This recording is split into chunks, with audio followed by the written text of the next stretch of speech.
Hello बच्चों, स्वागत है आपका हमारा YouTube channel extra score digital पर। बच्चों, जैसा कि आप जानते हैं, हम आपके लिए डेली लाते हैं वीडियो सीरीज और उस वीडियो सीरीज में होते हैं फिजिक्स के ऑब्जेक्टिव क्वेश्चंस जो आपके आने वाले बिहार बोर्ड क्लास 12th के एग्जामिनेशन के लिए बहुत ही इंपॉर्टेंट है। तो बच्चों, ये उस सीरीज में हमारा 24th लेक्चर है, 24वां लेक्चर है बच्चों। और इसी सीरीज को आगे बढ़ाते हुए हमने आज जो टॉपिक सेलेक्ट किया हुआ है वो हमारा टॉपिक कैपेसिटर है, यानी संधारित्र है। हम रोज आपसे लाइव मिलते हैं अभी कुछ दिनों के लिए रात के 7 बजे हमारे YouTube channel extra score digital पर। और जो बच्चे हमारे क्विज को ज्वाइन करना चाहते हैं वो हमसे हमारे टेलीग्राम चैनल पर ज्वाइन कर सकते हैं। टेलीग्राम पे आपको टाइप करना है एक्स्ट्रा स्कोर और आप ज्वाइन करके क्विज का हिस्सा बन सकते हैं, अपना नॉलेज को गेन कर सकते हैं। सबसे खास बात हमारे वीडियो सीरीज की ये है, जैसा कि हमने आपको पहले भी बताया है, कि यहाँ पर आप अगर हिंदी मीडियम के स्टूडेंट हैं और अगर आप इंग्लिश मीडियम के स्टूडेंट हैं, दोनों एक साथ तैयारी कर सकते हैं, क्योंकि हम जो क्वेश्चंस को सॉल्व करते हैं वो हिंदी मीडियम और इंग्लिश मीडियम दोनों बच्चों के लिए बेनिफिशियल है और एक साथ तैयारी आप कर सकते हैं। जो भी नए व्यूअर्स हमारे चैनल से आज जुड़े हैं, मैं उनको बता दूं कि आप हमारे चैनल को सब्सक्राइब कर लें और नोटिफिकेशन ऑन कर दें, ताकि कोई भी नया वीडियो अपडेट होने पे आपको नोटिफिकेशन मिल जाएगा। और फटाफट अपने दोस्तों के साथ शेयर कर दीजिए ताकि उनको भी इस वीडियो का लाभ मिल जाए। बच्चों, ये जो वीडियो है ये खास करके आपके लिए डिजाइन किया गया है, आपके एग्जामिनेशन पैटर्न के अकॉर्डिंग डिजाइन किया गया है। इसीलिए अगर आप इस पैटर्न को फॉलो करते हुए चलते हैं तो आपको एग्जामिनेशन में, आने वाले एग्जामिनेशन में स्कोर करने में बहुत ही आसानी होगी और आपका स्कोर जो होगा वो बूस्टअप होगा, जिससे ओवरऑल परसेंटेज आपका हाई जाने वाला है। ओके बच्चों, तो हम बता दें कि नए व्यूअर्स प्लीज आप लेक्चर 1 से हमारे वीडियो सीरीज को फॉलो करें। आपका जो परफॉर्मेंस होगा वो बिल्डअप होता चला जाएगा, कॉन्सेप्ट बिल्डअप होता चला जाएगा और आपका परफॉर्मेंस लेवल इंक्रीज हो जाएगा। चलिए बच्चों, बिना देरी करते हुए शुरू करते हैं और लेते हैं आज के कैपेसिटर टॉपिक के ऊपर कुछ इंपॉर्टेंट सवाल। चलिए लेते हैं पहला सवाल। पहला सवाल क्या दे रखा है, सवाल को ध्यान से पढ़ना है। The capacitance of a spherical conductor in air is proportional to, यानी वायु में गोलीय चालक की धारिता समानुपाती होती है किसके? ऑप्शन दिया हुआ है गोले के द्रव्यमान के, ऑप्शन बी गोले की त्रिज्या के, गोले के आयतन के, गोले की सतह के क्षेत्रफल के। यानी mass of spherical conductor, radius of spherical conductor, volume of spherical conductor and surface area of spherical conductor। जिसको पता है आंसर फटाफट कमेंट बॉक्स में कमेंट करें। मैं यहां बताने वाला हूं कि कोई भी स्फेरिकल कंडक्टर को जब आप एयर में रखते हैं, ओके, तो उसका जो कैपेसिटेंस का फॉर्मूला होता है एयर के लिए होता है 4 pi epsilon naught into R, जहां पे आर जो है वो होता है radius of spherical conductor. R क्या होता है बेटा? Radius of spherical conductor. अगर कोई बच्चे इस कॉन्सेप्ट को समझना चाहते हैं ये कैसे आया, तो लेक्चर 23 में जाकर के देखें, वहां मैंने डिटेल में एक्सप्लेन किया हुआ है। तो बच्चों, ये हमारा 4 pi epsilon naught into R आया, यानी सी जो है वो डायरेक्टली प्रोपोर्शनल है किसके? आर के। यानी सी जो है आर यानी रेडियस, रेडियस मतलब हिंदी में क्या हुआ? त्रिज्या। हिंदी में क्या हो गया? त्रिज्या हो गया सर। तो सी यानी कि कैपेसिटेंस, कैपेसिटेंस मतलब क्या? हिंदी में हुआ, इसको बोलते हैं धारिता। तो धारिता किसके समानुपाती होता है सर? आर के। आर क्या है हमारा? त्रिज्या है। किसका त्रिज्या है? स्फेरिकल कंडक्टर का, यानी गोलीय चालक का। तो हम क्या लिखेंगे? ऑप्शन। ऑप्शन हमारा सही हो गया, गोले की त्रिज्या के ऑप्शन बी करेक्ट आंसर हो गया। सबको समझ में आ गया? जिसको स्क्रीनशॉट लेना है वो स्क्रीनशॉट ले लीजिए। चलिए आगे बढ़ते हैं, लेते हैं दूसरा सवाल। दूसरा सवाल, दूसरा सवाल क्या कह रहा है, the electrostatic potential energy of a capacitor whose capacitance C is, यानी किसी संधारित्र जिसकी धारिता C है में संचित ऊर्जा बराबर होती है, किसके बराबर होती है देखा जाए। सर कोई भी कैपेसिटर आप ले लीजिए, कोई भी कैपेसिटर ले लीजिए, मान लीजिए आपने पैरेलल प्लेट कैपेसिटर ले लिया, कैसा ले लिया, पैरेलल प्लेट कैपेसिटर ले लिया आपने, और इसका कैपेसिटेंस C है, यानी आपने समांतर पट्टिका संधारित्र, इसको हिंदी में बोलते हैं बेटा समांतर पट्टिका, और यहां पे संधारित्र ये बोलते हैं बच्चों। तो ये ले लिया आपने जिसका C कैपेसिटेंस C है, यानी धारिता कितना दिया हुआ है, C दिया हुआ है। ओके बच्चों, हमसे क्या पूछा, इसका potential energy, electrostatic potential energy, इसको किससे सूचित करते हैं, इसको U से, किससे सूचित करते हैं, U से सूचित करते हैं, किससे सूचित करते हैं, U से। तो अगर मान लीजिए कि इस कैपेसिटर को आपने V वोल्ट से कनेक्ट करके रखा हुआ है, किससे कनेक्ट करके रखा हुआ है, V वोल्ट के बैटरी से, किससे कनेक्ट करके रखा हुआ है, V वोल्ट के बैटरी से कनेक्ट करके रखा हुआ है। तो जो एनर्जी स्टोर होता है इस कैपेसिटर में, जो एनर्जी स्टोर होता है वो होता है किसके बराबर, 1/2 CV स्क्वायर के बराबर, 1/2 CV स्क्वायर के बराबर। बच्चों ये चीज का ध्यान रखिए, 1/2 CV स्क्वायर के बराबर ये एनर्जी स्टोर होता है। तो ऑप्शन के हिसाब से देखा जाए तो ऑप्शन बी हमारा करेक्ट आंसर हो गया। ओके बच्चों, कभी कभी क्या होता है कि ये जो एनर्जी दिया हुआ होता है ये Q के फॉर्म में होता है, तो ये जो U होता है ना, ये Q स्क्वायर बटा 2C के भी बराबर होता है, ध्यान रखिए, किसके, Q स्क्वायर बटा 2C के भी बराबर होता है। इसका दूसरा फॉर्मूला ये है, किसके रेस्पेक्ट में, Q के रेस्पेक्ट में, यानी चार्ज के रेस्पेक्ट में, U बराबर Q स्क्वायर बटा 2C, U बराबर Q स्क्वायर बटा 2C। और एक और तीसरा फॉर्मूला है, मैं चाहता हूं कि आप वो भी जान लें यहीं पे, क्योंकि कभी भी अगर आगे हमें जरूरत पड़ेगी तो हम इसको यूज करेंगे। एक और फॉर्मूला होता है 1/2 into Q into V, 1/2 into Q into V। तो ये तीन फॉर्मूला U का होता है, लेकिन अभी जो हमारे ऑप्शन में दिया है वो कौन सा दिया है, ये वाला फॉर्मूला दिया हुआ है, U बराबर हाफ CV स्क्वायर। तो हमारा आंसर हो जाएगा U equals to half CV square, option B correct answer हो जाएगा बच्चों। ठीक है, बाकी ये दोनों फॉर्मूला भी जो है ये भी इंपॉर्टेंट है, ये दोनों फॉर्मूला जो मैंने लिखा ये भी इंपॉर्टेंट है, ये भी दिया जा सकता है एग्जामिनेशन में और ये भी दिया जा सकता है एग्जामिनेशन में, इस चीज का ध्यान रखना।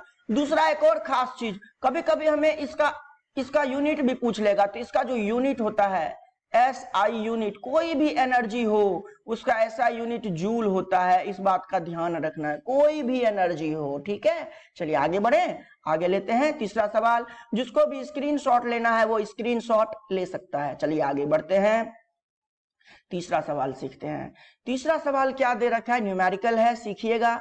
If the potential difference between the two plates is 500 volt, then how much work will be done to charge the capacitor of 24 microfarad? यानी यदि दो प्लेटों के बीच का विभवांतर 500 वोल्ट हो तो 24 माइक्रोफैरेड के संधारित्र को आवेशित करने में कितना कार्य करना पड़ेगा, हमसे कार्य पूछा है। बच्चों कैपेसिटर के दो प्लेट्स दिए हुए हैं, ये लीजिए इस तरह का प्लेट दिया हुआ है और इसका कैपेसिटेंस दिया हुआ है, यानी धारिता कितना दिया हुआ है, 24 माइक्रोफैरेड। इसको क्या लिखेंगे सर, 24 गुना माइक्रो के बदले मैंने कल सिखाया था 10⁻⁻6 लिखिए, इतना फैरेड हो गया। और इसके बीच का डिफरेंस कितना है, दोनों प्लेट के बीच का पोटेंशियल डिफरेंस कितना है दोनों प्लेट के बीच का, तो सर वो दे रखा है हमें 500 वोल्ट। कितना दे रखा है, 500 वोल्ट। हमें कह रहा है कितना वर्क की जरूरत है, तो जो भी बेटा हम वर्क करेंगे वो किसके फॉर्म में स्टोर हो जाएगा, एनर्जी के फॉर्म में। जो भी वर्क हम लोग करते हैं वो किस फॉर्म में स्टोर होता है, एनर्जी के फॉर्म में। और अभी मैंने आपको बताया था कि एनर्जी, यानी जो एनर्जी इसमें स्टोर होगा वो कितने के बराबर होगा, वो हाफ CV² के बराबर होगा और यही हमारा वर्क हो गया यानी W हो गया। ठीक है बच्चों, तो यहाँ पे हम क्या लिखेंगे, हाफ लिखेंगे। C के जगह क्या लिखेंगे, 24 इंटू 10⁻⁻6 लिख देंगे और V के जगह 500 का स्क्वायर यानी 500 कितनी बार, 2 बार। तो 2 से कटेगा 24 कितने बार में, 12 बार में। अब देखिए 12 को 5 से गुना करिए और इस 5 से भी गुना करिए, तो 12 गुना 5 60 और 60 गुना 5 कितना हो गया, 300 गुना 10 का पावर -6 और ये 2 शून्य और ये 2 शून्य यानी 10 का पावर 4, तो गुना 10 का पावर -6 गुना 10 का पावर 4। अब देखिए यहाँ पर ध्यान से, ये हमारा कितना हो गया, ये हमारा जो हो गया ये हो गया 300 गुना 10 का पावर -2 है ना, 2 जूल हो गया, यही हो गया ना, 300 गुना 10 का पावर -2 जूल। ओके, यानी ये हो जाएगा हमारा 3 गुना 10 का पावर ये देखिए ये हो जाएगा आपका 3 जूल के बराबर हो जाएगा। कितने जूल के बराबर हो जाएगा, 3 जूल के बराबर हो जाएगा। एक बार और चेक कर लीजिए, हाफ है, ये 2 से 12 हो जाएगा, 10⁻⁻6 हो जाएगा। ठीक है सर, और यहाँ पे V² है तो 2 शून्य, यहाँ पे 2 शून्य यानी कितना हो जाएगा, 4 10 का पावर 4 हो जाएगा। 10⁻⁻6 को 10⁻⁻2 बार में खत्म कर देगा और ये हमारा 300 हो जाएगा। 12 गुना 5 60 गुना 5 300, तो ये 2 शून्य जो है 00 जो है 10⁻⁻2 को किल कर देगा, खत्म कर देगा, तो बचेगा कितना, 3 जूल। 3 जूल हमें कोई दिया है क्या बेटा, देखो यहाँ ऑप्शन में मिस्टेक हो गया है, तो यहाँ पे जो आंसर होगा ये कोई भी आंसर मैच नहीं किया, इसका जो आंसर होगा इसको मैं बना देता हूं, इसको सही कर देता हूं, इसको मैं यहां से हटा देता हूं। तो ये देखिए ये हमारा इस तरह से अगर मैं कर दूं तो ये हमारा आंसर हो जाएगा और ऑप्शन डी हम इस केस में कह सकते हैं कि 3 जूल जो है ये इसका आंसर होगा। ओके बच्चों, चलिए आगे बढ़ते हैं, लेते हैं और चौथा सवाल क्या है दिया हुआ। चौथा सवाल में दिया हुआ है कि ए 100 volt DC supply is connected to a capacitor of 400 picofarad. Okay, the energy stored in the capacitor is, यानी किसी 100 वोल्ट DC सप्लाई से 400 पिकोफैरेड के संधारित्र से जोड़ दिया जाता है, संधारित्र में संचित ऊर्जा होगी। सिंपल सा सवाल है, अभी जो फॉर्मूला लगाया है बस वही लगाना है और आंसर कर देना है। सर U बराबर हाफ CV²। ठीक है सर, ये हो गया हाफ। C के जगह कितना है, 400 पिकोफैरेड यानी 400 गुना 10 का पावर -12 और वोल्टेज कितना है 100 वोल्ट, तो 100 गुना 100 हो गया सर। अब देखिए 2 से 400 कितने बार में, 200 बार में, तो ये हो जाएगा 2 गुना, यहाँ पे 2 शून्य है, यहाँ 2 शून्य है, यहाँ 2 शून्य है, यानी 2 गुना 10 का पावर -12 गुना 10 का पावर +6, यानी ये कितना हो गया 2 गुना 10 का पावर -6 जूल। ओके बच्चों, तो ये हो गया हमारा U का मान। इस बार देखिए कोई भी कैलकुलेशन मिस्टेक तो है ही नहीं, साथ में ऑप्शन भी मैच कर रहा है, यानी ऑप्शन सही दिया हुआ है। 2 × 10⁻⁻6 जूल जो है ऑप्शन बी इसका करेक्ट आंसर हो जाएगा। फॉर्मूला ध्यान दे दीजिए, जब भी आपसे एनर्जी पूछेगा आप इस फॉर्मूला को लगाएंगे। इसके अलावा मैंने 2 और फॉर्मूला बताया है, उसको भी याद रखना है, हो सकता है उस फॉर्मूला पे भी क्वेश्चन सॉल्व हो। ओके, तो जो भी स्क्रीनशॉट लेना चाहते हैं स्क्रीनशॉट लीजिए। चलिए आगे बढ़ते हैं, लेते हैं पांचवा सवाल। पांचवा सवाल क्या कह रहा है, पांचवा सवाल में कह रहा है how much capacitance would be required to store 100 kilowatt-hour of energy at a potential difference of 10⁴ volt। यानी कितने कैपेसिटेंस की जरूरत होगी, यानी 100 किलोवाट आवर ऊर्जा को 10⁴ वोल्ट के विभवांतर पर संचित करने के लिए कितनी धारिता की आवश्यकता होगी। हमें धारिता यानी C का मान निकालना है। हमारे पास एक बेसिक सा फॉर्मूला है कि सर हमें एनर्जी दिया हुआ है और वोल्टेज पोटेंशियल डिफरेंस दिया हुआ है, तो सर जब ये दो चीज दिया हुआ हो तो U बराबर होता है सर हाफ CV²। बिल्कुल, अब देखिए सर U के जगह है 100, किलो के बदले क्या लिखेंगे हम लोग 10⁻3, किलो के बदले क्या लिखेंगे 10⁻3, और वाट, और यहाँ पे क्या दे रखा है आर दे रखा है, तो वाट तो हो गया जूल पर सेकेंड, वाट को क्या लिखते हैं जूल पर सेकेंड, और घंटे को बदलेंगे सेकंड में तो कितना हो जाएगा 3600 सेकंड। तो मल्टीप्लाई कर दीजिए यहाँ पे 3600 से। किससे मल्टीप्लाई कर दीजिए? 3600 से। अब ये पूरा का पूरा जूल में कन्वर्ट हो गया है, सेकंड सेकंड कैंसिल हो गया, जूल में कन्वर्ट हो गया, बराबर 1/2 इंटू सी कैलकुलेट करना है। और V दे रखा है 10⁴ वोल्ट, तो 10⁴ और इसका क्या स्क्वायर, तो 10⁴ का स्क्वायर। हमें क्या निकालना है? हमें निकालना है C का मान। तो C बराबर कितना हो जाएगा? C बराबर हो जाएगा सर 100 गुना 10⁻³ गुना 3600, और ये यहां से 2 उधर जाएगा, 2 उधर जाएगा तो 2 यहां पे लिखेंगे, और अपॉन में 10⁴ कितनी बार है? 2 बार है, तो 10⁻, कितना हो जाएगा 8। इसको सॉल्व करेंगे तो आपका आंसर आएगा आफ्टर कैलकुलेशन 7.2 फैरेड। कितना आएगा? 7.2 फैरेड कैलकुलेट करना है और इसका आंसर बता देना है। आंसर हो जाएगा ऑप्शन ए, जो कि हमारा करेक्ट आंसर हो जाएगा। जिसको भी स्क्रीनशॉट लेना है फटाफट ले ले। आगे बढ़ेंगे, लेंगे छठा सवाल। छठा सवाल क्या कह रहा है? What will be the capacitance of a parallel plate capacitor if the area of their plates is A and the distance between the plates is D. यानी किसी समांतर प्लेट की संधारित्र की धारिता क्या होगी अगर इनके प्लेटों का क्षेत्रफल a है तथा प्लेटों के बीच की दूरी d है। हमें 4 ऑप्शन दिए हुए हैं, बहुत ही आसान सवाल है ना। ये याद रखना है आपको, किसी भी पैरेलल प्लेट कैपेसिटर के लिए पूछा है तो ये इसके 2 प्लेट हो गया, एक पॉजिटिव प्लेट है और एक नेगेटिव प्लेट है। इस प्लेट का जो एरिया है वो हमें a दे रखा है और दोनों प्लेट के बीच की दूरी क्या दे रखा है? d। ओके, और बीच में मान लेते हैं कोई चीज, कोई मीडियम प्रेजेंट नहीं है, कोई डाइलेक्ट्रिक प्रेजेंट नहीं है, तो एयर प्रेजेंट है। ओके, इस केस में जो इसका कैपेसिटेंस लिखा जाता है वो होता है ε0a/d। क्या होता है बेटा? ε0a/d, ये होता है इसका कैपेसिटेंस।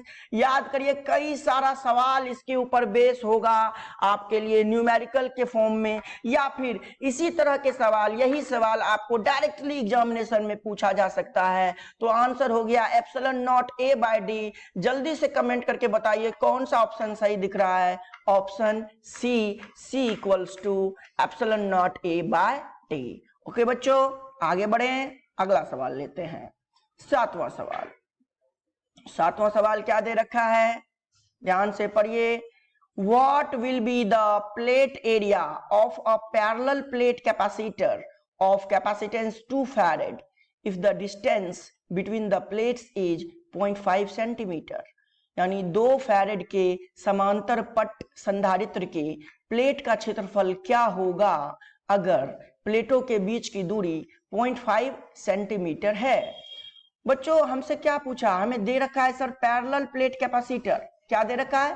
पैरेलल प्लेट कैपेसिटर, जिसका कैपेसिटेंस क्या है? C है, और ये C का मान कितना दे रखा है? 2 फैरेड दे रखा है। ओके बच्चों, और दोनों प्लेट के बीच की दूरी को हम लोग क्या बोलते हैं? D, और D का मान कितना दे रखा है? 0.5 सेंटीमीटर। अरे सर, ये तो सेंटीमीटर में दिया हुआ है, इसको तो बदलना पड़ेगा, डायरेक्ट यूज नहीं कर सकते। तो ये क्या लिखेंगे? 0.5 इंटू 10⁻² मीटर हो गया। अब पैरेलल प्लेट कैपेसिटर के लिए हमें प्लेट का एरिया पूछा है, प्लेट का एरिया। तो C का मान क्या होता है? C बराबर होता है सर, अभी आपने पढ़ाया ε0a/d, यही फॉर्मूला लिखा था ना, और मैंने बोला भी था कि ये इस फॉर्मूले पे न्यूमेरिकल बनता है। तो C का मान हमें 2 फैरेड दिया हुआ है। ओके, ε0 का मान लिखिए 8.85 इंटू 10⁻⁻12। डी एरिया निकालना है, और D का मान लिखिए 0.5 इंटू 10⁻²।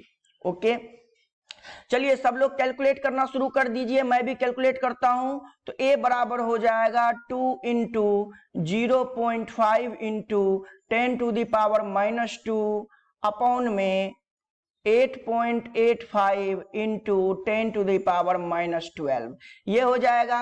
अब A का मान सब लोग फटाफट सॉल्व करिए। सॉल्व करने के बाद कितना आ रहा है? देखिए, सॉल्व करिएगा तो आपको आएगा 1130 और आंसर लिखना है किलोमीटर स्क्वायर में। जो भी वैल्यू आएगा उसको किलोमीटर में चेंज कर लीजिएगा, ये आएगा 1130 kilometre square.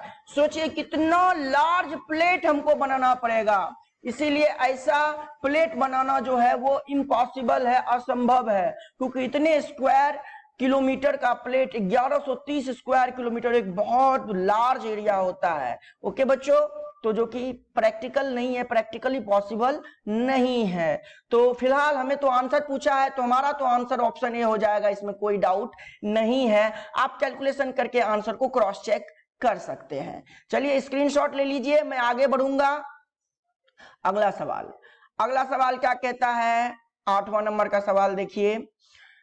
If a glass rod is inserted between the two wires of a capacitor, बेटा वायर्स नहीं plates, between the two plates of a capacitor है ना, containing air, then its capacitance will be okay। यानी यदि एक शीशे की छड़ को हवा वाले संधारित्र की दो प्लेटों के बीच घुसाया जाए तो इसकी धारिता क्या होगी, बढ़ेगी, घटेगी, स्थिर रहेगी, जीरो होगी, इंक्रीजेज, डिक्रीजेज, रिमेन्स सेम, और क्या बोला है, बिकम्स जीरो। तो ध्यान दीजिए बच्चों, सी जो होता है पैरेलल प्लेट कैपेसिटर है, ये हमारा पैरेलल प्लेट कैपेसिटर है, और इसमें हमने ग्लास रॉड डालना है। तो कोई भी रॉड डालना है तो मान लीजिए हमने एक ग्लास रॉड इसके अंदर डाल दिया, ये रहा, हमने ग्लास रॉड डाल दिया। वो ग्लास रॉड कैसा मटेरियल है, डाइलेक्ट्रिक मटेरियल है, और डाइलेक्ट्रिक मटेरियल का डाइलेक्ट्रिक कांस्टेंट एप्सिलॉन आर लिखते हैं, या हम के भी लिख सकते हैं। ओके बच्चों, अब ये जो प्लेट है, इस प्लेट का कैपेसिटेंस पहले ग्लास डालने से पहले क्या था, बिफोर, यानी शुरू में कितना था, तो शुरू में था एप्सिलॉन नॉट ए अपॉन में डी, ये था हमारा, अगर डी इन दोनों के बीच का दूरी हो तो ओके। तो और प्लेट का एरिया ए हो तो अब हमने ग्लास का प्लेट इसके अंदर डाल दिया, हमने क्या किया, ग्लास का प्लेट इसके अंदर डाल दिया। अब जो नया कैपेसिटेंस होगा वो कितना हो जाएगा, epsilon naught epsilon R A upon में डी, और हम जानते हैं कि एप्सिलॉन आर हमेशा 1 से बड़ा या बराबर होता है।